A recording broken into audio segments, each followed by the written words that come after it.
ఓం నమో వెంకటేశాయ. ఏడుకొండలవాడ వెంకటరమణ గోవింద గోవింద. శ్రీ శ్రీనివాస శ్రీ వెంకటేశ గోవింద గోవింద. కలియుగ ప్రత్యక్ష దైవం శ్రీనివాస పరబ్రహ్మ అనుగ్రహ విశేషంతో శ్రీమన్మహాభారతంలో ఆది పర్వంలోని విశేషాలు యథాశక్తి తెలుసుకుంటున్నాం. ముందుగా మనందరం ఆచార్యుల వారితో కలిసి భక్తి శ్రద్ధలతో సంకల్పాన్ని పఠిద్దాం. ఓం నమో వెంకటేశాయ.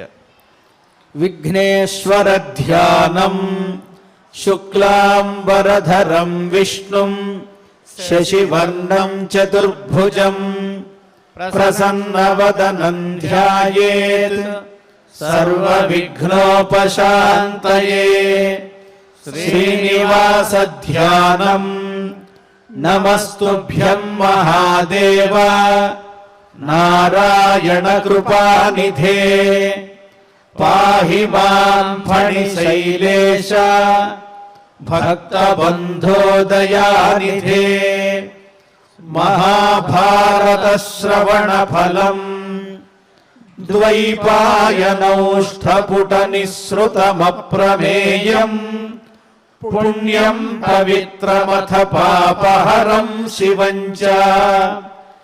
యో భారతం సమధిగచ్చతి వాచ్యమానం కిం తస్య పుష్కరజలైరభిషేచనేన. అథ సంకల్పః. శ్రీమదాదివరాహ క్షేత్రే విరాజమానస్య దేవదేవోత్తమస్య జగద్రక్షణార్థం అవతీర్ణస్య శ్రీమదఖిలాండకోటిబ్రహ్మాండనాయకస్య శ్రీవేంకటేశ్వర స్వామినః అనుగ్రహ ప్రసాదేన సర్వేషాం భక్తజనానాం ఆధివ్యాధి నివృత్తి ద్వారా ఆయురారోగ్యైశ్వర్యాభివృద్ధ్యర్థం విషూచికా క్రిమిజనిత సమస్త దుష్ప్రభావ నివారణార్థం సర్వారిష్ట నివృత్తి ద్వారా సకల శ్రేయోభివృద్ధ్యర్థం ధర్మార్థ కామమోక్షాఖ్య చతుర్విధ పురుషార్థ ఫల సిద్ధ్యర్థం వాంగ్మనః కాయ ప్రవర్తిత అనేక జన్మాఘ నిబర్హణార్థం సమస్త పాపక్షయార్థం చ శ్రీమన్మహాభారతే ఆదిపర్వణి యథాశక్తి సప్తదశ అష్టాదశాధ్యాయాంతర్గత శ్లోకపారాయణం ఆచార్యముఖేన కరిష్యామహే. వ్యాసధ్యానం వ్యాసం వసిష్ఠనప్తారం శక్తేః పౌత్రమకల్మషం పరాశరాత్మజం వందే శుకతాతం తపోనిధిం. వ్యాసాయ విష్ణురూపాయ వ్యాసరూపాయ విష్ణవే నమో వై బ్రహ్మనిధయే వాసిష్ఠాయ నమో నమః. నారాయణం నమస్కృత్య నరం చైవ నరోత్తమం దేవీం సరస్వతీం వ్యాసం తతో జయముదీరయేత్. ఆది పర్వంలో పరమ పవిత్రమైనటువంటి ఆస్తిక పర్వం అనే ఉపపర్వాన్ని మనం తెలుసుకుంటున్నాం. ఇందులో భాగంగా సర్పములన్నీ కూడా ఉద్భవించినవి కద్రువకు. కశ్యప ప్రజాపతి భార్యలిద్దరూ కద్రువ వినత, వారిరువురు కూడా దక్ష ప్రజాపతి కుమార్తెలు. అక్క చెల్లెళ్ళు వారిరువురు కూడా భర్తని ప్రార్థన చేస్తే కశ్యప ప్రజాపతి అనుగ్రహించాడు. కద్రువకు 1000 మంది సర్పాలు జన్మించాయి, వినతకు 2 అండములు. ఈ రకంగా వారి ఉత్పత్తి విధానం అంతా కూడా సంక్షిప్తంగా మనం నిన్న తెలుసుకున్నాం. ఆ తరువాత ఇక్కడ వినతలో ఉన్నటువంటి చిన్న స్వల్పమైనటువంటి దోషం ఏమిటి అంటే, ముందుగానే ఆ అండాన్ని భగ్నం చేసింది. అందువల్ల అనూరుడనేటువంటి ఒక పుత్రుడు సగం దేహంతోనే ఉద్భవించాడు. తల్లిని శపించాడు. ఇంకొక అండాన్నైనా సంపూర్ణంగా అందులో ఉన్నటువంటి ఆ కుమారుడు బయటికి వచ్చేదాకా నిరీక్షించవలసింది. అతడు అమిత తేజో సంపన్నుడు కాబట్టి ఎట్టి పరిస్థితుల్లోనూ నాలాగా అతన్ని చెయ్యవద్దు అని కోరి అతను ఆకాశంలోకి వెళ్ళిపోయాడు, సూర్యమండలంలోకి వెళ్ళిపోయాడు. ఆ సమయంలో ఒకానొకసారి సూతౌవాచ ఏతస్మిన్నేవ కాలేతు భగిన్యౌ తే తపోధన అపశ్యతాం సమాయాతే ఉచ్చైశ్రవసమంతికాత్. ఈ సందర్భంలోనే అక్క చెల్లెళ్ళిద్దరూ కలిసి కద్రువ వినత విహారానికి బయలుదేరి వెళ్ళారు. సముద్ర తీరంలో చల్లని గాలి వీస్తూ ఉంది. సంభాషించుకుంటూ వెడుతూ ఉంటే వాళ్ళకి అక్కడ ఒక అత్యద్భుతమైనటువంటి ఒక దృశ్యం కనిపించింది. ఉచ్చైశ్రవసం అనే పేరు కలిగినటువంటి దేవ అశ్వాన్ని వాళ్ళిద్దరూ చూచారు. క్షీరసాగరాన్ని మధించినప్పుడు అందులోంచి ఉద్భవించినటువంటి దివ్యమైన చక్కని సంపదలతో పాటు ఆ ఉచ్చైశ్రవసం కూడా ఉద్భవించింది. దివ్యమైన తేజస్సుతో ప్రకాశిస్తూ ఉన్నది. వారిద్దరూ కూడా ఆ సముద్ర తీరంలో తమకు దగ్గరగా వచ్చింది ఆ అశ్వం. అపశ్యతాం సమాయాతే ఉచ్చైశ్రవసమంతికాత్. చాలా దగ్గరగా చూచారు. విలక్షణంగా ఉంది కదా అని వాళ్ళిద్దరికీ కూడా ఎంతో విచిత్రం అనిపించింది. ఆ అశ్వం ఎటువంటిది అంటే, యం తం దేవగణా సర్వే హృష్టరూపమపూజయన్ మధ్యమానే మృతే జాతం అశ్వరత్నమనుత్తమం. దేవతలందరూ కూడా అత్యద్భుతంగా ఆ అశ్వాన్ని పూజిస్తూ ఉంటారు. దేవతల చేత కూడా పొగడబడేటువంటి దివ్య లక్షణములు కలిగిన దేవ అశ్వమది. మధ్యమానే అమృతే జాతం. అమృతం కోసం సముద్రాన్ని మధిస్తున్నటువంటి సమయంలో అశ్వం అనేటువంటి ఈ రత్నం అనేది ఉద్భవించింది. రత్నం అంటే శ్రేష్టమైనటువంటిది, అన్నిటికన్నా ఉత్తమమైనటువంటిది. అందువల్లనే భగవద్గీతలో కూడా శ్రీకృష్ణ పరమాత్మ చెప్పాడు, ఉచ్చైశ్రవసం అశ్వానాం. అశ్వములన్నింటిలోకెల్లా నేను ఉచ్చైశ్రవసాన్ని అని చెప్పాడు ఆయన. అంతటి శ్రేష్టమైనటువంటి అశ్వాన్ని వాళ్ళిద్దరూ కూడా చూచారు. ఏదైనా విధి బలీయమైనటువంటిది. మనలోనే అన్నీ ఉన్నాయి, మంచి గుణాలు ఉన్నాయి, దుర్గుణాలు ఉన్నాయి. భగవంతుడు కూడా మన యందే ఉన్నాడు. ఏది జరగాలో అది జరగక మానదు. ఎంత సాధించినా కూడా భగవంతుని యొక్క అనుగ్రహం కూడా కావాలి. మజ్జత్వం భసి యాతు మేరు శిఖరం శత్రూన్ జయతు వాణిజ్యం కృషి సేవనాది సకలా విద్యా కళా శిక్షితాం ఆకాశం విపులం ప్రయాతు ఖగవత్ కృత్వా ప్రయత్నం పరం నాభావ్యం భవతీహ భాగ్యవశతో భావ్యస్య నాశః కుతః. జరగవలసినటువంటి దాన్ని ఆపగలిగిన వాళ్ళు ఎవ్వరూ లేరు. సముద్రాల్లో మునిగేంత శక్తి వచ్చినా, మేరు పర్వతాన్ని అధిరోహించేంతటి గొప్పతనాన్ని సాధించిన ఆహవే శత్రువును జయతు. యుద్ధరంగంలో శత్రువులందరినీ జయించినప్పటికీ, అలాగే ఎన్ని వ్యాపారాలు చేసినా కూడా, ఎన్ని కళలు నేర్చుకున్నా, ఆకాశంలో పక్షిలా విహరిస్తున్నా, ఖగవత్ పక్షిలాగా హాయిగా విహరిస్తున్నప్పటికీ కూడా మనకు ఎప్పుడూ కూడా కాలం అనేటువంటిది మనని నడిపిస్తూ ఉంటుంది. దాన్ని దాటి ఎవరూ ఏమీ చెయ్యలేరు. మహాపరాక్రమ సంపన్నులైనటువంటి రావణాదులు, రాక్షసులందరూ కూడా వరాలు కోరారు. వాళ్ళ కోరికల్లో ఉన్నటువంటి ఆంతర్యం ఏమిటి అంటే మరణం లేకపోవటమే. దానికోసం బ్రహ్మగారిని అడగటం, ఓ బ్రహ్మగారు మాకు మరణం లేకుండా వరం కావాలంటే అది కుదరదు, ఇంకేదన్నా కోరుకో అంటే అసలు మరణమే లేకుండా ఉండడానికి ఎన్ని రకాలైన అవకాశాలు ఉంటాయో అవన్నీ గుదిగుచ్చి ఆకాశంలో కానీ నేల మీద కానీ ఆ హిరణ్యకశిపుడు కోరతాడు కోరికలు. రాత్రిపూట కానీ పగటిపూట కానీ దేవతల చేత కానీ రాక్షసుల చేత కానీ ఇన్ని రకాలైనటువంటి కోరికలు కోరితే అన్నీ అనుగ్రహిస్తాడు బ్రహ్మ. ఎక్కడో ఒక చోట చిన్న సందు ఉంటుంది, ఆ సందులో పరమాత్మ ప్రవేశిస్తాడు. వీడు అవినీతిపరుడై లోక కంటకుడై సజ్జనుల్ని ఎప్పుడైతే బాధ పెడతాడో ఆ క్షణం పరమాత్మ అంత చిత్రమైన రూపాన్ని ధరించి ఆ సమయానికి వాడిని కాస్త సంహరిస్తాడు. ఎంత మనం జాగ్రత్త పడినా కూడా పరమాత్మ యొక్క అనుగ్రహం కావలసిందే. మరి కుంభకర్ణుడు తపస్సు చేశాడు, అతనేమని కోరుకోవాలనుకున్నాడు, దివ్యశక్తులేవో కోరాడు. కానీ ఆ భగవంతుని లీల వల్ల నాకు నిద్ర కావాలని కోరుకున్నాడు.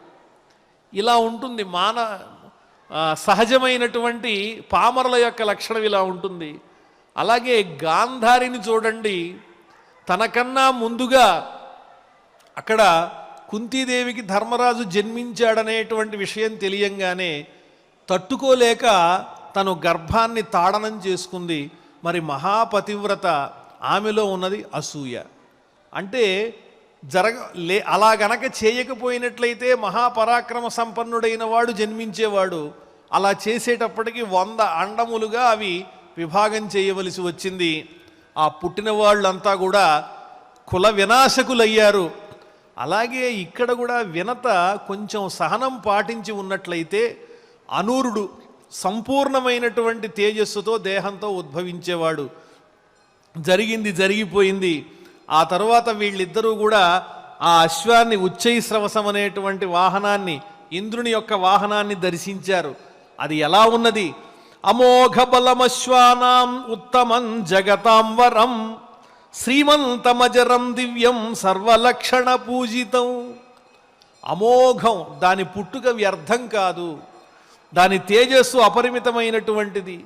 ఈ విశ్వంలో ఉన్నటువంటి సమస్తమైనటువంటి అశ్వములలోకెల్లా ఉత్తమమైనటువంటిది, శోభాయుక్తమైనది, దివ్యమైనటువంటిది, వృద్ధాప్యమే లేనటువంటిది.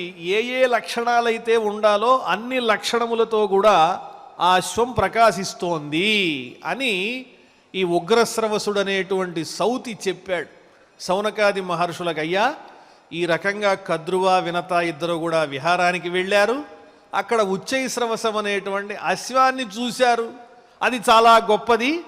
సముద్రాన్ని మధించినప్పుడు అందులో ఇంచి దివ్యమైనటువంటి సంపదలతో పాటు ఉద్భవించింది అనంగానే ఈ శౌనకాది మహర్షులు ఆయన ఏం కోరుతున్నారంటే, అయ్యా మీరు చక్కగా చెబుతున్నారు ఈ వృత్తాంతం అంతా. కథం తదమృతం దేవై మధితం క్వచ శంశమే యత్ర జజ్ఞే మహావీర్య సోశ్వరాజో మహాద్యుతి. ఒక చిన్న విషయం, అమృతమథనం జరిగింది, దాంట్లోంచి అశ్వం పుట్టింది అనగానే అసలు అమృతమథనం ఎలా జరిగింది, అమృతంతో పాటు ఏ ఏ విధమైనటువంటి వస్తువులన్నీ కూడా జన్మించాయి. దేవతలందరూ కూడా దానవులతో కలిసి క్షీరసాగరాన్ని మధించినటువంటి ఆ చక్కని సందర్భాన్ని మా అందరికీ వర్ణించవలసింది. ఇంత అద్భుతమైనటువంటి ఉచ్చైశ్రవసం అనే అశ్వరాజము ఏ సందర్భంలో పుట్టిందో ఆ వివరాలన్నీ కూడా మాకు చెప్పవలసింది అని శౌనక మహర్షి ఉగ్రశ్రవసుణ్ణి ప్రశ్నిస్తూ ఉన్నాడు. వెంటనే ఆయన నమస్కారం చేసి సౌతి ఇలా చెబుతున్నాడు. జ్వలంతమచలం మేరుం తేజో రాశి మనుత్తమం ఆక్షిపంతం ప్రభాం భానో స్వశృంగే కాంచనోజ్వలై. ఇక్కడ మేరు పర్వతం యొక్క గొప్పతనాన్ని గురించి చెప్పడం ప్రారంభించారు. అందరూ దేవతలంతా కూడా నిత్యము నివాసం ఉండేటువంటిది మేరు పర్వతం మీదే. ఆ మేరు పర్వతం మీద ఒకసారి దేవతలంతా కలిశారయ్యా ఓ శౌనక మహర్షి. ఆ మేరు పర్వతం ఎలా ఉన్నది అంటే ప్రకాశిస్తున్నటువంటి అగ్నిజ్వాలల్లాగా ఉన్నది, తేజో సమూహంతో ప్రకాశిస్తోంది. సూర్యుని యొక్క మండలంలో ఉండేటువంటి తేజస్సులన్నింటినీ కూడా తిరస్కరించేటువంటి అమితమైన కాంతులతో ప్రకాశించేటువంటి చక్కని శిఖరములు కలిగినటువంటిది.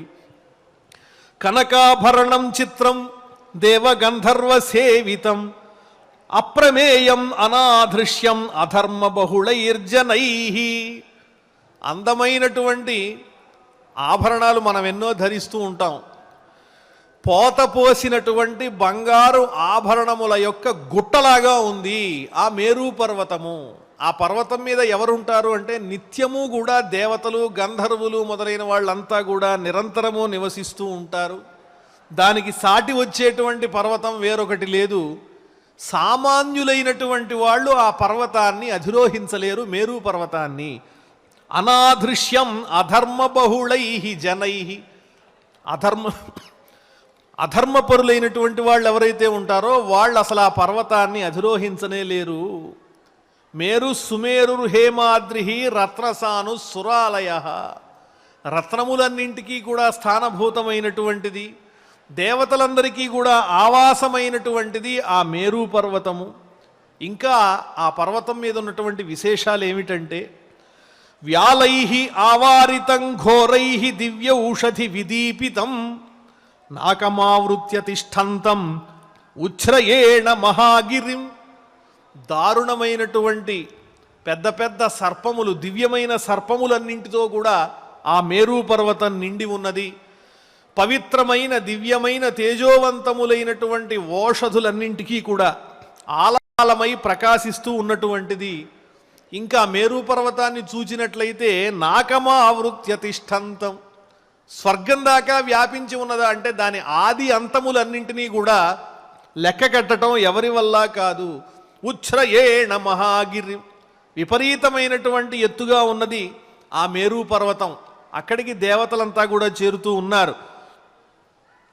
అగమ్యం మనసాప్యన్యై నదీ వృక్ష సమన్వితం నానాపతక సంఘైశ్చ నాదితం సుమనోహరై. మనస్సుతో కూడా ఆలోచించి వర్ణించటానికి కూడా ఆ గొప్పతనాన్ని మనం చెప్పలేము. గొప్ప గొప్ప నదులతోనూ దివ్యమైనటువంటి వృక్షములతోనూ సెలయేళ్లతోనూ అందంగా ప్రకాశిస్తూ ఉన్నది. అనేక రకములైనటువంటి పక్షులన్నీ కూడా, హంసలు మొదలైన దివ్యమైన పక్షులన్నీ కూడా ఆ పర్వతం మీద విహరిస్తూ చక్కగా శబ్దాలు చేస్తూ ఉన్నాయి. ఆ కూజితములతో ఆ పర్వతం అంతా కూడా మధురమైన ధ్వనులతో నిండిపోయి వినేటువంటి వాళ్లకు ఆనందాన్ని ఇస్తూ ఉన్నది. అటువంటి పర్వతం మీద ఈ దేవతలంతా చేరారు. చేరి మాట్లాడుకుంటూ ఉన్నారు, సౌతి చెబుతూ ఉన్నారు సౌనకాది మహర్షులకు క్షీరసముద్ర మథన వృత్తాంతాన్ని. మేరు మహామహీధరము మీదికి అందరూ పోయి ఏ క్రియన్ వారిధి త్రత్సువారము ధ్రువంబుగ దానికి కవ్వమెద్ది ఆధారము దానికెద్ది అని తద్దయు వెన్బడియున్న అచ్యుతాంభోరుహ గర్భులిద్దరును పూనిరి సర్వము నిర్వహింపగన్. సృష్టి స్థితి లయకారకులు బ్రహ్మ విష్ణు మహేశ్వరులు వీరు నిరంతరము కూడా అందరినీ కూడా నడిపించేటువంటి వారు. ఈ దేవతలంతా మేరు పర్వతం మీదకి చేరి ఆలోచించుకుంటూ ఉంటే వాళ్ళు కూడా అక్కడ కలిశారు. వాళ్ళు ఏమనుకుంటున్నారు, ఈ మేరు పర్వతంలో మనమంతా కూడా ఎందుకు సమావేశమయ్యామంటే ఏ విధంగా క్షీరసాగరాన్ని మధించగలము, క్షీరసాగరాన్ని మధించటానికి తగినటువంటి పెద్ద కవ్వం మనకెక్కడ దొరుకుతుంది, అంత పెద్ద పర్వతమే కావాలి, సాగరాన్ని మధించాలంటే గొప్ప పర్వతమే కావాలి అని వాళ్ళంతా ఆలోచిస్తూ ఉంటే అక్కడికి బ్రహ్మగారు శ్రీ మహావిష్ణువు ఇద్దరూ కూడా వచ్చారు. తస్య శృంగముపారుహ్య బహురత్నాచితం శుభం అనంతకల్పముద్విద్ధం సురా సర్వే మహౌజసః.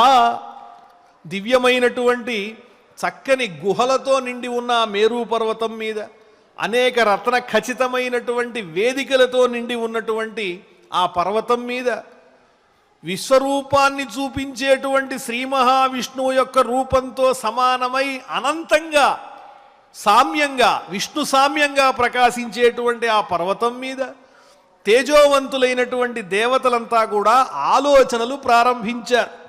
తే మంత్రయితుమారబ్ధాః తత్రాసీనాః దివౌకసః అమృతాయ సమాగమ్య తపో నియమ సంయుతాః. అమృతాన్ని గనక మనం పొందినట్లయితే మన కష్టాలన్నీ తీరిపోతాయి. దాన్ని సాధించడానికి మనమంతా ఏకమవ్వాలి, క్షీరసాగరాన్ని మధించాలి, దీనికి తగినటువంటి ప్రయత్నం మనం చెయ్యాలి అని ఆలోచిస్తూ ఉంటే శ్రీ మహావిష్ణువు కనిపించాడు. వాళ్ళందరికీ చక్కని సందేశాన్ని ఇస్తూ ఆయన స్వరూపం అందంగా మెరిసిపోతూ ఉన్నది. పోతనవారు భాగవతంలో వర్ణించారు శ్రీ మహావిష్ణువుని. హారకిరీట కేయూర కుండల పాద కటక కాంచీలత కంకణాది కౌస్తుభోపేతంబు. అందమైనటువంటి మాలలు ధరించాడు ఆ శ్రీ మహావిష్ణువు. వజ్ర ఖచ్చితమైనటువంటి కిరీటాన్ని ధరించాడు. భుజకీర్తులతో ప్రకాశిస్తూ ఉన్నాడు. చెవులకు అందమైనటువంటి కుండలాలున్నాయి. ఆ కుండలముల వల్ల ఆయన యొక్క గండభాగమంతా కూడా ప్రకాశించిపోతూ ఉన్నది. మొలనూలు కలిగి ఉన్నాడు. పాదములకు అందెలు కూడా ఉన్నాయి, అవి మ్రోగుతూ ఉన్నాయి. అంత పవిత్రమైనటువంటి చక్కని స్వరూపంతో ఆ స్వామి అక్కడ వెలుగొందుతూ ఉన్నాడు. కౌమోదకి అనేటువంటి గద, శంఖము, చక్రము, శారంగం అనేటువంటి దివ్యమైన ధనస్సు అవన్నీ కూడా ధరించి నల్లనైనటువంటి రూపంతో మరకత శ్యామంబు సరసిజ నేత్రంబు, విశాలమైనటువంటి పద్మముల వంటి నేత్రములు కలిగినటువంటి వాడై కలిత కాంచనవర్ణ కౌశేయ వస్త్రంబు, బంగారుమయంగా ప్రకాశిస్తున్నటువంటి చక్కని పట్టు వస్త్రాన్ని ధరించి శ్రీవనమాలికా సేవితంబునై, మెడలో అందమైనటువంటి తులసిమాలను ధరించినటువంటి వాడై మనోహరంబునై దివ్య సౌభాగ్యమైన అతని రూపు హర్షమెసగ చూచి. ఒక్కసారి శ్రీ మహావిష్ణువు అమృతాన్ని ఏ విధంగా క్షీరసాగరం నుంచి మధించాలని ఆలోచిస్తున్నటువంటి దేవతల సమూహంలో ప్రవేశించంగానే దేవతలందరూ కూడా రెండు చేతులు జోడించి నమస్కరిస్తూ ఉన్నారు. ఆయన రూపాన్ని చూచి అచ్చరు పొందారు. బ్రహ్మహరుడు సురలును తానును పొంగి నమ్మురుడగుచు పొగడదొడగి.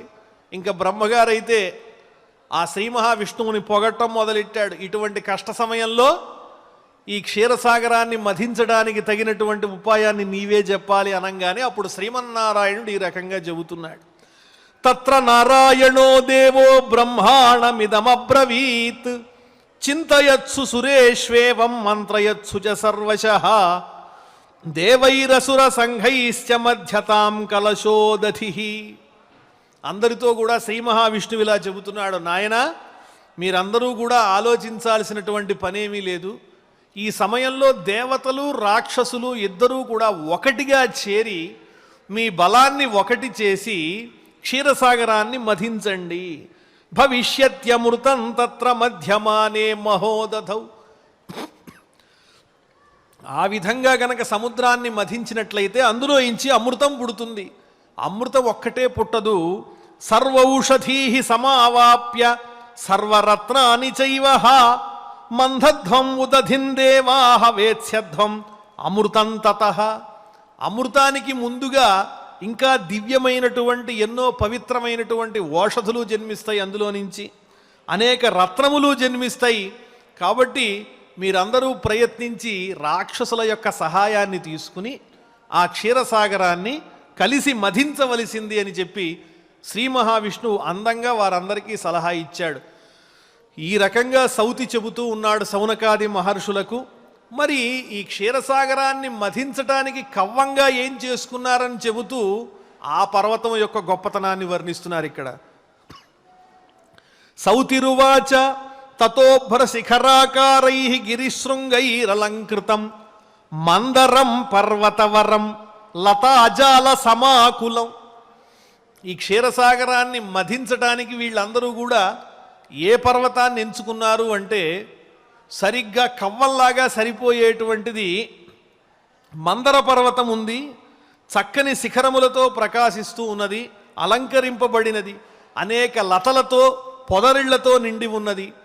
నానా విహగ సంఘుష్టం నానాదముష్టి సమాకులం కిన్నరై అప్సరోభిశ్చ దేవైరపిచ సేవితం. అనేక మంది దేవతలు కూడా మందర పర్వతం మీద నివసిస్తూ ఉన్నారు. పక్షులతో నిండి ఉన్నది, క్రూరమైనటువంటి జంతువులన్నీ కూడా ఉన్నాయి. కిన్నరులు అప్సరసలు మొదలైన వాళ్ళందరి చేత కూడా నిరంతరము సేవింపబడేటువంటి పర్వతం ఆ మందర పర్వతం. ఆ మందర పర్వతాన్ని తీసుకుని వచ్చి ఈ క్షీరసాగరాన్ని మధిద్దాము అని మేరు పర్వతం మీద సమావేశమైనటువంటి దేవతలందరూ కూడా సమాలోచన చేస్తూ ఉన్నారు. మరి ఆ మందర పర్వతము యొక్క పొడవు ఎంతుందో చెబుతున్నారు ఇక్కడ. 11 సహస్రాణి యోజనానాం సముచ్ఛ్రితం అథో భూమే సహస్రేషు తావత్ స్వేవ ప్రతిష్ఠితం. 11,000 యోజనముల పొడవు ఉన్నది ఆ మందర పర్వతము. మనం పర్వతాన్ని చూసినప్పుడు మనకేమనిపిస్తుందంటే భూమిపైన పర్వతం ఉందనుకుంటాం. కానీ భూమి పర్వతాన్ని మోయట్లేదు, పర్వతముల చేతనే భూమి మోయబడుతూ ఉన్నది. అందువల్లే పర్వతాన్ని భూధరము అంటారు. భూమిని భరించేది పర్వతం. పైకి ఎంతైతే కనిపిస్తోందో ఈ మందర పర్వతం 11,000 యోజనముల పొడవుతో, అదే పొడవు భూమి లోపల కూడా వ్యాపించి ఉంది ఆ పర్వతం. అధో భూమే సహస్రేషు తావత్ స్వేవ ప్రతిష్ఠితం తముద్ధర్తుం అశక్తా వై సర్వే దేవగణాస్తదా. సరే, పర్వతమైతే ఉన్నది కానీ దాన్ని తీసుకుని వచ్చి ఇక్కడ కవ్వంగా చిలకటానికి ప్రయోగించేటువంటి పరాక్రమం ఉన్నవాళ్ళు ఎవరున్నారు? ఈ దేవతలంతా కలిసినప్పటికీ కూడా ఆ మందర పర్వతాన్ని మోయలేరు కదా. వెంటనే వాళ్ళంతా దేవగణాలందరూ కూడా ఆలోచించి శ్రీ మహావిష్ణువుని ప్రార్థన చేస్తూ ఉన్నారు. విష్ణుమాసీనమభ్యేత్య బ్రహ్మాణం చేదమబ్రువన్. బ్రహ్మగారితో పాటు ఆసీనుడై ఉన్నటువంటి శ్రీ మహావిష్ణువు దగ్గరకు వచ్చి, ఓ పరమాత్మ, పరంధామ, శ్రీహరి, మేమంతా కూడా మందర పర్వతాన్ని మొయ్యలేమయ్యా. అన్ని యోజనముల పొడవు ఉన్నటువంటి ఆ పర్వతాన్ని మేమెక్కడి నుంచి పెకలించి తీసుకొస్తాం? భూమి లోపలికి బాగా పాతుకుపోయి ఉన్నటువంటి పర్వతాన్ని మేము తీయలేము. నీవే మాకు సహకరించి ఆ మందర పర్వతాన్ని కవ్వంగా మాకు అందించవలసిందని ప్రార్థన చేస్తూ ఉన్నారు. భవంతావత్ర కుర్వాతాం వృద్ధిం నైశ్రేయసీం పరాం మందరోద్ధరణే యత్నః క్రియతాంచ హితాయనః. ఆ మందర పర్వతాన్ని ఏ విధంగానైనా సరే భూమిలో నుంచి పెకలించి తీసుకుని వచ్చి కవ్వంగా చేసి క్షీర సముద్రాన్ని మధించేందుకు వీలుగా మాకు అందించి రక్షించి ఆ సముద్రంలో ఉన్నటువంటి క్షీరసాగరంలో ఉన్నటువంటి అమృతాన్ని పొందే విధంగా మీరు మాకు సహకరించవలసింది అని ఆ బ్రహ్మగారిని, శ్రీ మహావిష్ణువుని కూడా దేవతలందరూ కూడా ప్రార్థన చేస్తూ ఉన్నారు. వీరు ఎంత గొప్పవారైనా కూడా పరమాత్మ సంకల్పం లేకపోతే ఎవరూ ఏమీ సాధించలేరు. కాబట్టి చంద్రుడున్నాడు, ఆయన ఎల్లప్పుడూ కూడా ఆకాశంలో నక్షత్రాల మధ్య విహరిస్తూ ఉంటాడు. పరమేశ్వరునికి శిరస్సు మీద అలంకారమై ఉన్నాడు. ఇంత గొప్పవాడైనప్పటికీ కూడా ఆయన క్షయాన్ని పొందుతూ ఉంటాడు, మళ్ళీ వృద్ధిని పొందుతూ ఉంటాడు. విధి బలీయమైనటువంటిది.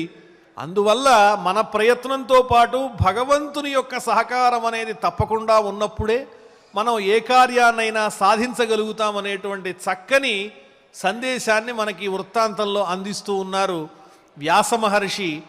అదేవిధంగా వినత కద్రువుల యొక్క వృత్తాంతాన్ని మనం దర్శించినట్లయితే తొందరపడి ఏ విధంగానూ కార్యములు ఆచరించకూడదు. సహసా విదధీత నక్రియాం.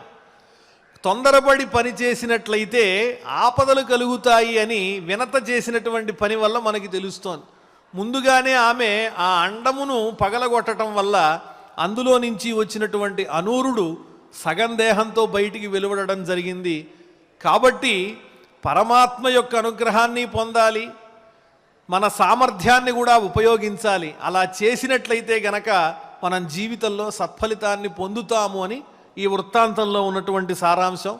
ఈనాడు దేవతలందరూ కూడా మేరు పర్వతాన్ని ఆశ్రయించినటువంటి వారై బ్రహ్మాది దేవతలందరితో కూడి ఏ విధంగా మందర పర్వతంతో క్షీరసాగరాన్ని మధించి అందులోంచి అమృతము మొదలైనటువంటి దివ్య సంపదలను పొందాలి అనేటువంటి సమాలోచన చేస్తూ ఉన్నారు అని ఉగ్రశ్రవసుడనేటువంటి మహర్షి సౌనకాది మహర్షులందరికీ కూడా తెలియజేశాడు. అసలు ఈ సౌనకాది మహర్షులందరికీ కూడా వృత్తాంతం వినాలనే కోరిక ఈ మందర పర్వతంతో చిలికినటువంటి విషయం వినాలన్న ఆలోచన ఎందుకు కలిగింది అంటే, ఈ వినత కద్రువ ఇద్దరూ కూడా విహారానికి వెళ్ళినప్పుడు సముద్ర మథనం జరిగినప్పుడు క్షీర సముద్రం నుంచి ఉద్భవించినటువంటి ఆ ఉచ్చైశ్రవసం అనే అశ్వాన్ని వాళ్ళిద్దరూ చూచారు అన్న విషయం వినంగానే వీళ్లల్లో ఆ తృష్ణ బయలుదేరింది. ఆ సముద్ర మథన వృత్తాంతాన్ని కూడా తెలియజేయమన్నారు. ఆ తరువాత ఈ సౌతి కూడా ఆ వృత్తాంతాన్ని తెలియజేయబోతూ ఉన్నారు. తరువాత ఏ విధమైనటువంటి వృత్తాంతాలు ఉన్నాయో అవన్నీ రేపటి ప్రవచనంలో చెప్పుకుందాం. అంతవరకు స్వస్తి. ఇప్పుడు ఆచార్యుల వారు ఈ శ్లోకాలన్నింటినీ కూడా మన చేత చక్కగా పారాయణ చేయిస్తారు. ఓం నమో వెంకటేశాయ. అథ అథ శ్రీమహాభారతే శ్రీమహాభారతే ఆదిపర్వణి ఆదిపర్వణి ఆస్తికపర్వణి ఆస్తికపర్వణి అమృతమంథనే అమృతమంథనే సప్తదశోऽధ్యాయः సప్తదశోऽధ్యాయः మేరౌ మేరౌ అమృతోపలబ్ధయే అమృతోపలబ్ధయే విమృషద్భ్యः విమృషద్భ్యః దేవేభ్యः దేవేభ్యః భగవతः భగవతః నారాయణస్య నారాయణస్య సముద్రమంథనాయ సముద్రమంథనాయ ఆదేశः ఆదేశः సూత ఉవాచ సూత ఉవాచ ఏతస్మిన్నేవ కాలే తు ఏతస్మిన్నేవ కాలే తు భగిన్యౌ తే తపోధన భగిన్యౌ తే తపోధన అపశ్యతాం సమాయాతే అపశ్యతాం సమాయాతే ఉచ్చైశ్రవసమంతికాత్ ఉచ్చైశ్రవసమంతికాత్ యంతం దేవగణాః సర్వే యంతం దేవగణాః సర్వే హృష్టరూపమపూజయన్ హృష్టరూపమపూజయన్ మధ్యమానే మృతే జాతం మధ్యమానే మృతే జాతం అశ్వరత్నమనుత్తమం అశ్వరత్నమనుత్తమం అమోఘబలమశ్వానాం అమోఘబలమశ్వానాం ఉత్తమం జగతాం వరం ఉత్తమం జగతాం వరం శ్రీమంతమజరం దివ్యం శ్రీమంతమజరం దివ్యం సర్వలక్షణ పూజితం సర్వలక్షణ పూజితం శౌనక ఉవాచ శౌనక ఉవాచ కథం తదమృతం దేవైః కథం తదమృతం దేవైః మథితం క్వచ శంసమే మథితం క్వచ శంసమే యత్ర జజ్ఞే మహావీర్యః యత్ర జజ్ఞే మహావీర్యః సోశ్వరాజో మహాద్యుతిః సోశ్వరాజో మహాద్యుతిః సౌతిరువాచ సౌతిరువాచ జ్వలంతమచలం మేరుం జ్వలంతమచలం మేరుం తేజో రాశిమనుత్తమం తేజో రాశిమనుత్తమం ఆక్షిపంతం ప్రభాం భానోః ఆక్షిపంతం ప్రభాం భానోః స్వశృంగే కాంచనోజ్వలైః స్వశృంగే కాంచనోజ్వలైః కనకాభరణం చిత్రం కనకాభరణం చిత్రం దేవగంధర్వసేవితం దేవగంధర్వసేవితం అప్రమేయమనాధృశ్యం అప్రమేయమనాధృశ్యం అధర్మ బహుళైర్జనైః అధర్మ బహుళైర్జనైః వ్యాలైరావారితం ఘోరైః వ్యాలైరావారితం ఘోరైః దివ్యౌషధి విదీపితం దివ్యౌషధి విదీపితం నాకమావృత్య తిష్టంతం నాకమావృత్య తిష్టంతం ఉచ్ఛ్రయేణ మహాగిరిం ఉచ్ఛ్రయేణ మహాగిరిం అగమ్యం మనసాప్యన్యైః అగమ్యం మనసాప్యన్యైః నదీ వృక్ష సమన్వితం నదీ వృక్ష సమన్వితం నానాపతగ సంఘైశ్చ నానాపతగ సంఘైశ్చ నాదితం సుమనోహరైః నాదితం సుమనోహరైః తస్య శృంగముపారుహ్య తస్య శృంగముపారుహ్య బహురత్నాచితం శుభం బహురత్నాచితం శుభం అనంతకల్పముద్విద్ధం అనంతకల్పముద్విద్ధం సురాः సర్వే మహౌజసః సురాः సర్వే మహౌజసః తే మంత్రయితుమారబ్ధాః తే మంత్రయితుమారబ్ధాః తత్రాసీనాదివౌకసః తత్రాసీనాదివౌకసః అమృతాయ సమాగమ్య అమృతాయ సమాగమ్య తపో నియమ సంయుతాః తపో నియమ సంయుతాః తత్ర నారాయణో దేవః తత్ర నారాయణో దేవః బ్రహ్మాణమిదమబ్రవీత్ బ్రహ్మాణమిదమబ్రవీత్ చింతయత్సు సురేష్వేవం చింతయత్సు సురేష్వేవం మంత్రయత్సు చ సర్వశః మంత్రయత్సు చ సర్వశః దేవైరసుర సంఘైశ్చ దేవైరసుర సంఘైశ్చ మధ్యతాం కలశోదధిః మధ్యతాం కలశోదధిః భవిష్యత్యమృతం తత్ర భవిష్యత్యమృతం తత్ర మధ్యమానే మహోదధౌ మధ్యమానే మహోదధౌ సర్వౌషధీః సమావాప్య సర్వౌషధీః సమావాప్య సర్వరత్నాని చైవ సర్వరత్నాని చైవ మంథధ్వముదధిం దేవాః మంథధ్వముదధిం దేవాః వేత్స్యధ్వమమృతం తతః వేత్స్యధ్వమమృతం తతః ఇతి ఇతి శ్రీమహాభారతే శ్రీమహాభారతే ఆదిపర్వణి ఆదిపర్వణి ఆస్తికపర్వణి ఆస్తికపర్వణి అమృతమంథనే అమృతమంథనే సప్తదశోऽధ్యాయः సప్తదశోऽధ్యాయः అథ అథ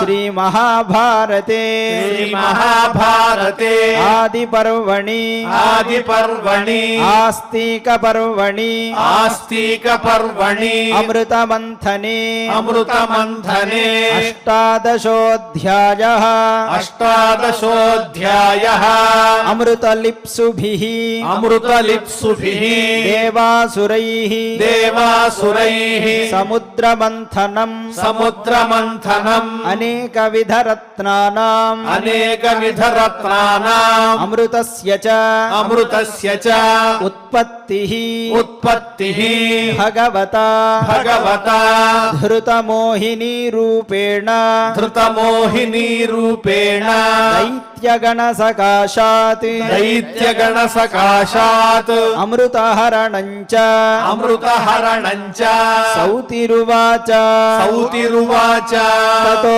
భ్రశిఖరాకారైః తతో భ్రశిఖరాకారైః గిరిశృంగైరలంకృతం గిరిశృంగైరలంకృతం మందరం పర్వతవరం మందరం పర్వతవరం లతాజాలసమాకులం లతాజాలసమాకులం నానావిహగసంఘుష్టం నానావిహగసంఘుష్టం నానాదంష్ట్రిసమాకులం నానాదంష్ట్రిసమాకులం కిన్నరైరప్సరోభిశ్చ కిన్నరైరప్సరోభిశ్చ దేవైరపి చ సేవితం దేవైరపి చ సేవితం ఏకాదశ సహస్రాణి ఏకాదశ సహస్రాణి యోజనానాం సముచ్ఛ్రితం యోజనానాం సముచ్ఛ్రితం అధో భూమే సహస్రేషు అథో భూమే సహస్రేషు తావత్ స్వేవ ప్రతిష్ఠితం తావత్ స్వేవ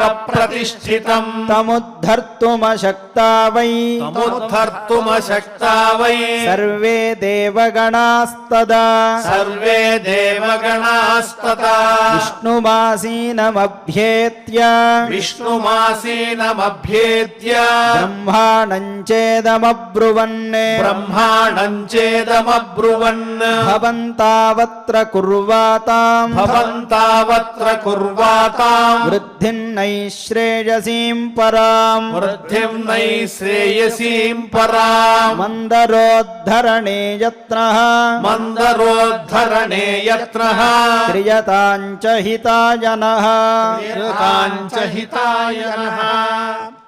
పారాయణ కార్యక్రమాన్ని భక్తి శ్రద్ధలతో పరిపూర్ణం చేసుకున్నాం. ఇప్పుడు ఆచార్యుల వారు మనకు విదుర నీతి అనేటువంటి చక్కని అంశాన్ని అందిస్తారు. భక్తి శ్రద్ధలతో శ్రవణం చేద్దాం, పరమాత్మ అనుగ్రహానికి పాత్రులమవుదాం. ఓం నమో వెంకటేశాయ. శ్రీ వెంకటేశాయ నమః. నమోస్తుతే వ్యాస విశాల బుద్ధే. వ్యాసుల వారికి ధర్మస్వరూపులైన విదురులకి నమస్కారం చేసుకుంటూ ఈనాడు విదురనీతిలో ఆరోగ్యానికి సంబంధించినటువంటి విషయాల్ని కొన్నిటిని విదురుల వారు చెప్తున్నారు. వాటిని అలాగే ఎవరిని మన ఎంట నివాసం ఉంచుకోకూడదు, ప్రాణం పోతున్నప్పటికీ ఎవరిని యాచన చెయ్యకూడదు అనేటువంటి విషయాల్ని ఈనాటి భాగంలో పరిశీలన చేసుకుంటాం. ఒకవేళ మిగిలినట్లయితే ఆ భాగాన్ని మరుసటి నాడు చెప్పుకుంటాం. మొదట స్నానాన్ని గురించి చాలా ప్రశస్తిగా చెప్పారు. ఎందుకంటే మన సంప్రదాయంలో స్నానం చేయందే ఏ పనిని కూడా మనం మొదలు పెట్టం. శతం త్యక్వాతు భోక్తవ్యం సహస్రం స్నానమాచరేత్ అంటారు. 100 పనులున్నా కూడా మాని సమయానికి తినాలి. అంటే స్నానం కూడా చేయకుండా తినాలని అర్థం కాదు. స్నానం చేసే తినే సమయానికల్లా స్నానం చేయాలి. శతం త్యక్వాతు భోక్తవ్యం సహస్రం స్నానమాచరేత్, 1000 పనులున్నా మానేసి ముందు స్నానం చేయాలి అన్నారు. దీనివల్ల మనిషికి ఏం కలుగుతుంది అనే విషయాన్ని విదురుల వారు చెప్తున్నారు. గుణాదశ స్నానశీలం భజంతే, దశగుణా స్నానశీలం భజంతే, బలం రూపం స్వరవర్ణ ప్రశుద్ధి స్పర్శశ్చ గంధశ్చ విశుద్ధతాచ శ్రీసౌకుమార్యం ప్రవరాశ్చ నార్య అన్నారు. బలము, రూపము, స్వరవర్ణ ప్రశుద్ధి ఇది మనకి తెలియనటువంటి అంశం. సహజంగా స్నానం చేస్తే బలం ఎలా కలుగుతుంది అనేటువంటి విషయం మనకి సంశయం వస్తుంది. స్నానం చేస్తే మురికిపోతుంది అని మనకి తెలుసు, కానీ బలం ఎలా వస్తుంది అంటే అభ్యంగన స్నానం వల్ల ఇది కలుగుతుంది అని మనకు ఆయుర్వేదాల్లో చెప్పారు. అంటే నేతితోనూ నూనెతోనూ మనం శరీరాన్ని మర్దనం చేసుకుంటే తినడం వల్ల కలిగే బలం కంటే కూడా ఎక్కువ బలం కలుగుతుంది అని చెప్తారు పెద్దవాళ్ళు. ఈనాడు అవి లేవు, కేవలం షాంపూలు సబ్బులతోనే చేస్తున్నాం. కానీ ఇలా స్నానం చేయడం వల్ల బలం కలుగుతుంది అన్నారు. రూపము చక్కబడుతుంది, స్వరవర్ణ ప్రశుద్ధి, ఉచ్చారణ చక్కగా వస్తుందట, మంచి పలుకు వస్తుంది, గాత్రం బాగుంటుంది, మాట స్పష్టంగా వస్తుంది అని చెప్పారు. అలాగే స్పర్శ, గంధము ఇత్యాదులన్నీ కూడా బాగుంటాయి. చర్మం మృదువుగా ఉండడం, సువాసనగా ఉండడం, కాంతివంతంగా ఉండడం ఇత్యాది లక్షణాలు చెప్పారు. ఇక్కడ పరిశీలించాల్సిన అంశం ఏమిటి అంటే కేవలం ఇందుకోసం మాత్రమే స్నానాన్ని చెప్పారు అని కాదు. ఇది భౌతికమైనటువంటి ఒక కోణం. ఆధ్యాత్మిక కోణంలో మనం పరిశీలన చేస్తే కనుక అనేక విషయాలు మనకు గోచరం అవుతాయి. వేదాలలో కొంతమంది ఋషులు గూర్చి ప్రస్తావన చేస్తూ వాళ్ళు తపస్సు చేస్తూ స్వర్గానికి వెళ్ళిపోతూ వాళ్ళ పుణ్యాన్ని నీటిలో ధారపోశారు అని చెప్తారు. వాళ్ళు వెళుతూ ఒకటి కోరుకుంటారు, ఈ నీటితో ఎవరైనా స్నానం చేస్తే వాళ్ళకి బలము, వర్చస్సు, ఉత్సాహం అన్నీ కలగాలి అని కోరుకుంటారట. అందువల్ల మనకి స్నానం చేసిన వెంటనే ఇవన్నీ సంప్రాప్తమవుతాయని వేదాల ఆధారంగా పెద్దవాళ్ళు చెప్తూ ఉంటారు. ఇదొక్కటే కాకుండా నవరంధ్రాత్మకమైన ఈ శరీరం సదా అశుద్ధంగా ఉంటూ ఉంటుంది. నవరంధ్రాల్లో ప్రతిదాని నుంచి ఎప్పుడూ మాలిన్యం ఉత్పత్తి అవుతూనే ఉంటుంది. నోటి నుంచి లాలాజలం, కంటి నుంచి పుసులు, ఇంకా గట్టిగా చెప్పాలంటే ఒక మలభాండంలా ఉంటుంది ఈ శరీరం. అంటే మలాన్ని నింపినటువంటి కుండలాగా ఉంటుంది. పొట్టలో అంతా మొత్తం మలమే కదా. అయినా దీనికి మనం హంగులు ఆర్భాటాలు చేసుకుంటూ ఉంటాం. ఇలాంటి శరీరంతో నిద్రలేచి నేరుగా భగవంతుని స్మరణం చేస్తే అది సాఫల్యాన్ని పొందదు. అందుకోసం గంగాది తీర్థాల్ని స్మరణం చేసుకుని, సూర్య భగవాను స్మరణం చేసుకుని స్నానం చేయడం అనేది మనకి సంప్రదాయంగా ఉంది. ఒక శాస్త్రవేత్త కొత్తగా కొన్ని సంవత్సరాలుగా స్నానం చేయకుండా ఉండాలి అని ప్రయత్నం చేస్తున్నట్ట. ఏం జరుగుతుందో అని. నిజమే, భౌతికంగా మనకేమీ తెలియకపోవచ్చు, కానీ ఆంతరంగికంగా ఒకానొక సూక్ష్మ శరీరానికి శుద్ధి కావాలి అంటే మాత్రం మంత్రభూతమైన స్నానాన్ని చెయ్యాలి అని చెప్పారు. ఈ విధంగా స్నానం యొక్క గొప్పతనాన్ని చెప్పారు. తర్వాత మితంగా తినేటువంటి వాడికి 6 గుణాలు అబ్బుతాయి అని చెప్పారు. గుణాశ్చ షణ్మిత భుంక్తం భజంతే ఆరోగ్యమాయుశ్చ బలం సుఖంచ అనావిలంచాస్య భవత్యపత్యం నచైనమాద్యూన ఇతి క్షిపంతి అంటాడు. సమయానికి తినేవాడికి, మితంగా తినేటువంటి వాడికి ముందు ఆరోగ్యం బాగుంటుంది, ఆయుష్షు కలుగుతుంది, బలము సుఖము కలుగుతాయి, అంటే చక్కగా నిద్రపడుతుంది. అనావిలంచాస్య భవత్యపత్యం అంటే సంతానం కలుగుతుంది, ఆరోగ్యవంతమైన సంతానం కలుగుతుంది అన్నాడు. ఇది కూడా ఒకానొక మనకు తెలియని అంశం. ఈనాడు సంతానలేమితో ఎందుకు బాధపడుతున్నామంటే బహుశా ఇది కారణం కావచ్చేమో.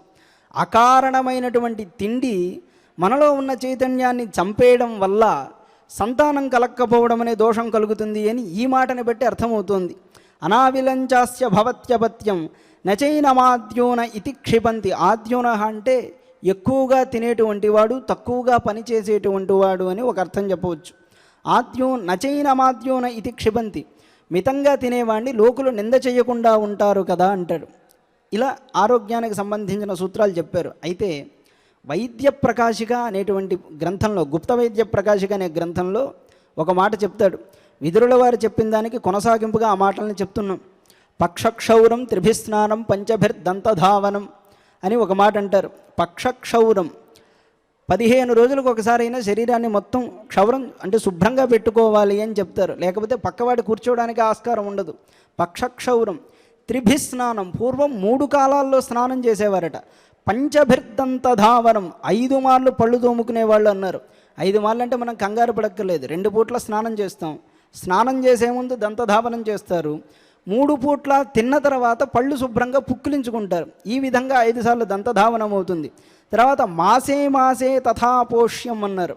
నెలకి ఒక్కమారైనా ఉపవాసం ఉండడం వల్ల శరీరం బాగుంటుంది అన్నారు. త్రిమాసంతు విరేచనం అన్నారు. ఆముదం ఇత్యాదివన్నీ తీసుకుని విరేచనాది కర్మలు చేయడం వల్ల దేహం బాగుంటుంది అన్నారు వైద్యుల సలహాతో. తర్వాత షణ్మాసం వమనం కుర్యాత్, ప్రయత్నపూర్వకంగా శరీరంలో ఉన్న మాలిన్యాన్నంతా వమనం చెయ్యాలి అన్నారు. ఈ విధంగా ఎవరు ఉంటారో వాళ్ళకి ఆరోగ్యం బాగుంటుంది. తర్వాత భోజన అంతే పిబేత్తక్రం అన్నాడు. మనం భోజనం చేసేసిన తర్వాత మజ్జిగ ఎంత తీసుకుంటే అంత ఆరోగ్యంగా ఉంటామని చెప్పారు. అయితే పొద్దున పూట పళ్ళరసం తీసుకోవాలి, మధ్యాహ్నం భోజనం అయిన తర్వాత మజ్జిగ తీసుకోవాలి, రాత్రి పాలు తీసుకోవాలి. ఇది వ్యస్తంగా తీసుకుంటే ఆరోగ్యం చెడిపోతుందని కూడా చెప్పారు. ఈ విధంగా ఉంటే కిం వైద్యస్య ప్రయోజనం, వైద్యుడి వల్ల మనకి ప్రయోజనం ఏముంది అంటే ఎవరు కూడా వైద్యుడి దగ్గరికి వెళ్ళక్కర్లేదు అని చెప్తారు. ఈ విధంగా ఆరోగ్య సూత్రాలు కొన్ని ఉన్నాయి, పనికొస్తాయని విదుర నీతిలో అంశంగా చేర్చి చెప్పడం జరుగుతోంది. ఆ తర్వాత ఎవరెవరిని ఇంటి యందు పెట్టుకోకూడదు అనే విషయాన్ని విదురుల వారు చెప్తూ, అకర్మశీలంచ, సోమరిపోతు కర్మశీలుడు కాని వాడిని, ఏదో ఒక ప్రయత్నం చేస్తూ డబ్బు సంపాదించడమో 10 మందికి మంచి చేయడమో ఈ గుణాలేవి లేనివాడిని ప్రత్యేకించి స్నేహితుడు అని తన ఇంట్లో ఉంచుకోకూడదు. అకర్మశీలంచ మహాశనంచ, వండినదంతా తానొక్కడే తినేసేటువంటి గుణం ఉన్నవాడిని ఉంచుకోకూడదు. లోకద్విష్టం, ఏదో ఒక నెపంతో లోకాన్ని సతతము ద్వేషించేటువంటి వాడు ఎవడుంటాడో వాడిని దగ్గరికి చేర్చకూడదు. బహుమాయం నృశంసం, అబద్ధం చెప్పేవాడు. బహుమాయం, బహుమాయం అంటే అనేకమైన మాయలు చేస్తూ అందరినీ వంచన చేసేవాడు. అదేశకాలజ్ఞమనిష్ట వేషం, దేశము కాలము దానికి తగినటువంటి వేషధారణ లేకుండా పిచ్చి పిచ్చిగా ఉండేటువంటి వాడు ఎవడుంటాడో వాడిని దగ్గరికి రానివ్వకూడదు. అనిష్ట వేషం, అందరికీ ఏవగింపు కలిగేటువంటి వేషంతో ఉండేటువంటి వాడు, శుభ్రంగా ఉండనటువంటి వాడు ఎవడుంటాడో వాడిని ఇంటి యందు చేర్చకూడదు అని చెప్పారు.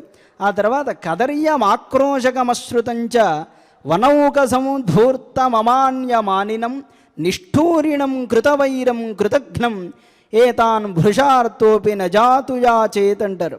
కదర్యం అన్నాడు. కదర్యం అంటే పిసిని కొట్టు అని చెప్పారు.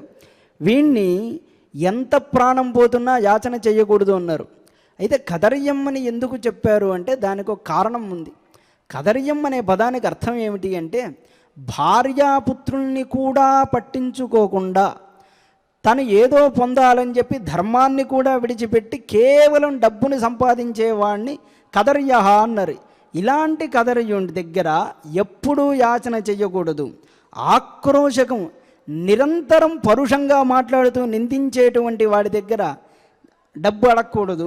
ఆపద కలిగినప్పటికీ అశ్రుతంచ, చెప్పింది ముందు వినని వాడి దగ్గర మనం ప్రార్థన చేయకూడదు. వనౌకసం, దయాదాక్షిణ్యాలు లేకుండా అడవి మనిషి వలె సంచారం చేసేటువంటి వాడి దగ్గర ఎప్పుడూ అడగకూడదు. ధూర్తం, ముందు మంచిగా ఉండి వెనుక గొయ్యి తీసేవాడి దగ్గర తన బాధ చెప్పుకుని అడగకూడదు. అమాన్యమానినం, గౌరవింపదగని వారిని సతతము గౌరవించాలనే ఉత్సాహం ఉన్నవాడు, గౌరవించేటువంటి వాడు, ఇలాంటి వాడిని మనం జీవితంలో ఏది అడగకూడదు. నిష్ఠూరిణం, ఏది మాట్లాడినా నిష్ఠూరంగానే అంటూ ఉంటాడు. ఆనాడలా అయింది కదా అంటూ ఉంటాడే, ఇలాంటి వాడిని ఏది అడగకూడదు. కృతవైరం, మనతో ప్రత్యేకించి పగబూనినటువంటి వాడిని ఎప్పుడూ కూడా యాచన చెయ్యకూడదు. కృతఘ్నం, చేసిన మేలుని మర్చిపోయి నువ్వేం చేశావు అనేటువంటి వాణ్ణి అడగకూడదు అని చెప్తారు. ఏతాన్ భృజార్తోపి నజాతుయాచేత్, వీళ్ళని జీవితంలో అడగకూడదయ్యా అని. తర్వాత సంక్లిష్ట కర్మాణమతి ప్రమాదం నిత్యానృతంచా దృఢభక్తికంచ విసృష్ట రాగం పటుమానినంచాప్యేతాన్నసేవేత నరాధమానుషట్ అన్నారు. కొంతమందిని అంటే 6 మందిని ఎప్పుడూ కూడా మనిషి సేవించకూడదయ్యా. సంక్లిష్ట కర్మాణం, భయంకరమైనటువంటి కర్మలు చేసేటువంటి వారు. ఎవరు భయంకరమైన వాళ్ళు అంటే ఆతతాయి అంటారు. ఇళ్ళకి నిప్పులు పెట్టేవాళ్ళు, అడవుల్ని కాల్చేసేటువంటి వాళ్ళు, 10 మంది మీద పడి దోచుకునేటువంటి వాళ్ళు, ఇలాంటి వాళ్ళందరినీ ఆతతాయులు అంటారు. వీళ్ళ దగ్గర చేరితే ఏం జరుగుతుందంటే వాళ్ళు ప్రమాదంలో పడ్డప్పుడు మనల్ని ముందుకు తోసేసి వాళ్ళు తప్పించుకుంటారు. అందుకు వాళ్ళ దగ్గర ఉండకూడదు. అతి ప్రమాదం, నిత్యం ఏమరిపాటుతో ఉండేటువంటి వాడి దగ్గర ఉండకూడదు. నిత్యానృతం, ఎప్పుడు చూసినా అబద్ధమే చెప్తూ ఉంటాడు, వాడి దగ్గర ఉండకూడదు. అదృఢ భక్తి కంచ, మన మీద నమ్మకం లేని వాడి దగ్గర ఉండకూడదు. విసృష్ట రాగం, రాగం లేనటువంటి వాడు. ఈ విధంగా కొన్ని చెప్పారు. పటుమానినం, దురభిమానం ఎక్కువగా కలవాడు. ఇటువంటి వాళ్ళని ఎప్పుడూ కూడా సేవించకూడదు అని విదురుల వారు చెప్పారు. ఈ విధంగా అనేకమైనటువంటి అంశాలని ఈనాడు విదురనీతిలో తెలుసుకున్నాం. మరుసటి ప్రహేళిక భాగంలో అనేకమైనటువంటి అంశాలతో మళ్ళీ కలుసుకుందాం. ముగింపు పలుకుతూ ఓం నమో వెంకటేశాయ. ఆచార్యుల వారు విదురనీతిని చక్కగా మనకు అందించారు. ఇప్పుడు ఆడియో ద్వారా మనం గోవిందనామాలు శ్రవణం చేద్దాం. పరమాత్మ అనుగ్రహానికి పాత్రలమవుదాం. ఓం నమో వెంకటేశాయ.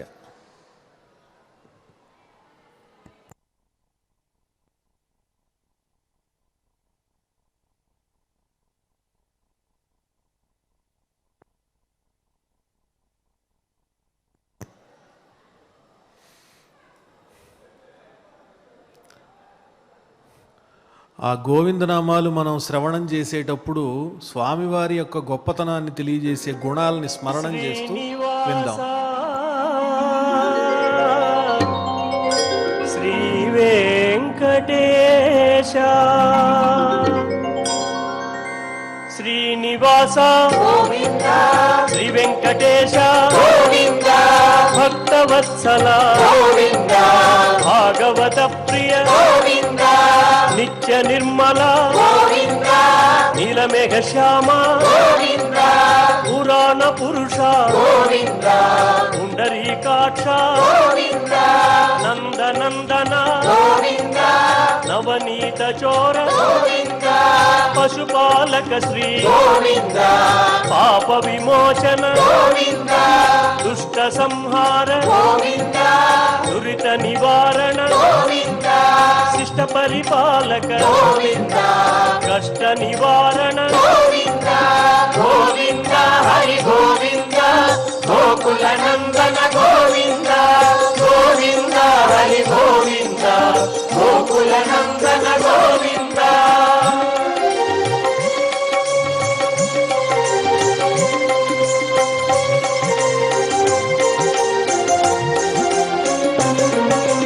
వజ్రమకుటధర గోవింద వరాహమూర్తి గోవింద గోపీ జనలోల గోవింద గోవర్ధనోద్ధార గోవింద దశరథ నందన గోవింద దశముఖమర్దన గోవింద పక్షివాహన గోవింద పాండవ ప్రియ గోవింద మత్స్యకూర్మ గోవింద మధుసూదన హరి గోవింద వరాహ నృసింహ గోవింద వామన భృగురామ గోవింద బలరామానుజ గోవింద బౌద్ధ కల్కిధర గోవింద వేణుగాన ప్రియ గోవింద వెంకటరమణ గోవింద గోవింద హరి గోవింద గోకుల నందన గోవింద గోవింద హరి గోవింద గోకుల నందన గోవింద.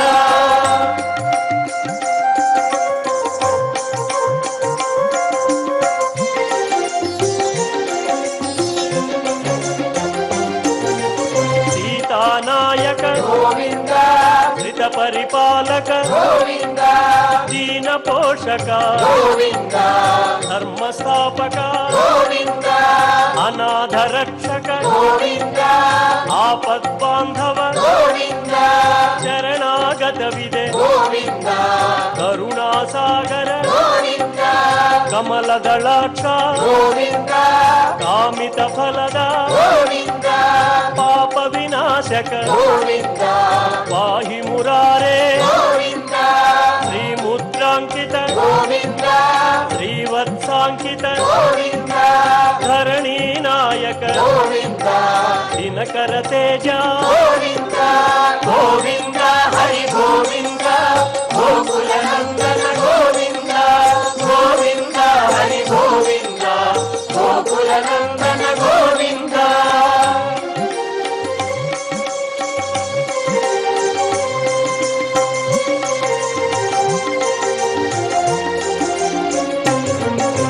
పద్మావతి ప్రియ గోవింద ప్రసన్నమూర్తి గోవింద అభయహస్త గోవింద అక్షయ వరద గోవింద శంఖ చక్రధర గోవింద శాంగ గదాధర గోవింద విరజాతిరస్థ గోవింద విరోధి మర్దన గోవింద సాలగ్రామధర గోవింద సహస్రనామ గోవింద లక్ష్మీ వల్లభ గోవింద లక్ష్మణాగ్రజ గోవింద కస్తూరి తిలక గోవింద కాంచనాంబర గోవింద గరుడ వాహన గోవింద గజరాజ రక్షక గోవింద గోవింద హరి గోవింద గోకుల నందన గోవింద గోవింద హరి గోవింద గోకుల నందన గోవింద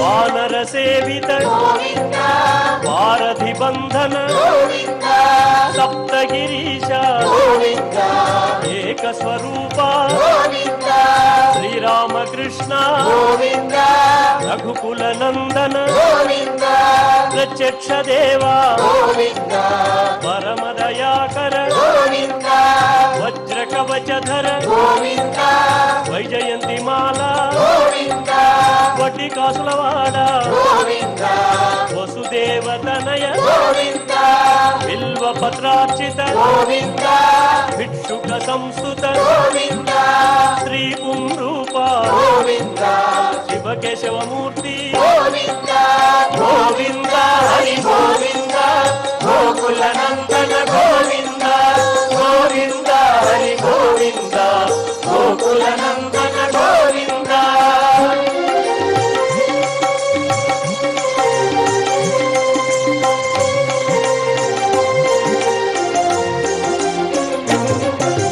బ్రహ్మాండ రూప గోవింద భక్త రక్షక గోవింద నిత్య కళ్యాణ గోవింద నీరజనాభ గోవింద అతిరామ ప్రియ గోవింద హరి సర్వోత్తమ గోవింద జనార్దనమూర్తి గోవింద జగసాక్షి రూప గోవింద అభిషేక ప్రియ గోవింద ఆపన్నివారణ గోవింద రత్న కిరీట గోవింద రామానుజనుత గోవింద స్వయం ప్రకాశ గోవింద ఆశ్రిత పక్ష గోవింద నిత్య శుభప్రద గోవింద నిఖిల లోకేశ గోవింద గోవింద హరి గోవింద గోకుల నందన గోవింద గోవింద హరి గోవింద గోకుల నందన గోవింద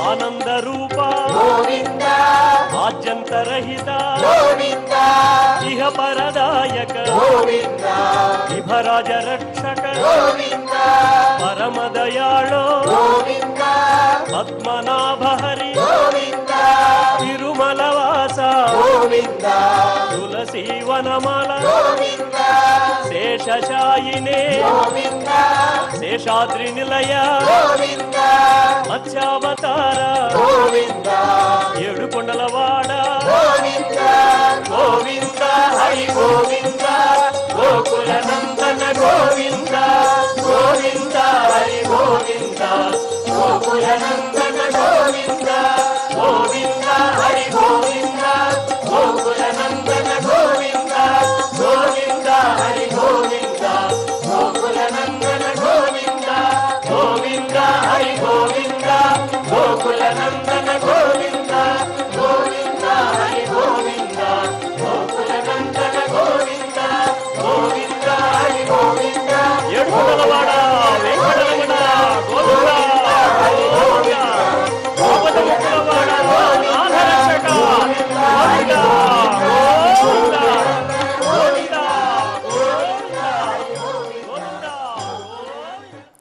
భక్తి శ్రద్ధలతో గోవిందనామాలు శ్రవణం చేశాం. ఇప్పుడు క్షమాప్రార్థనాదులన్నీ ఆచార్యుల వారిని అనుసరించి చక్కగా పలుకుదాం. అథ క్షమా ప్రార్థనా యదక్షరపదభ్రష్టం మాత్రాహీనం చ యద్భవేత్ తత్సర్వం క్షమ్యతాం దేవ నారాయణ నమోస్తుతే. అథ లోకక్షేమ ప్రార్థనా సర్వే భవంతు సుఖినః సర్వే సంతు నిరామయాః సర్వే భద్రాణి పశ్యంతు మా కశ్చిద్ దుఃఖభాగ్ భవేత్. అథ భగవత్ సమర్పణం కాయేన వాచా మనసేంద్రియైర్వా బుద్ధ్యాత్మనా వా ప్రకృతే స్వభావాత్ కరోమి యద్యత్ సకలం పరస్మై నారాయణాయేతి సమర్పయామి. అథ మంగళం శ్రియకాంతాయ కళ్యాణ నిధయే నిధయేర్థినాం శ్రీవేంకట నివాసాయ శ్రీనివాసాయ మంగళం.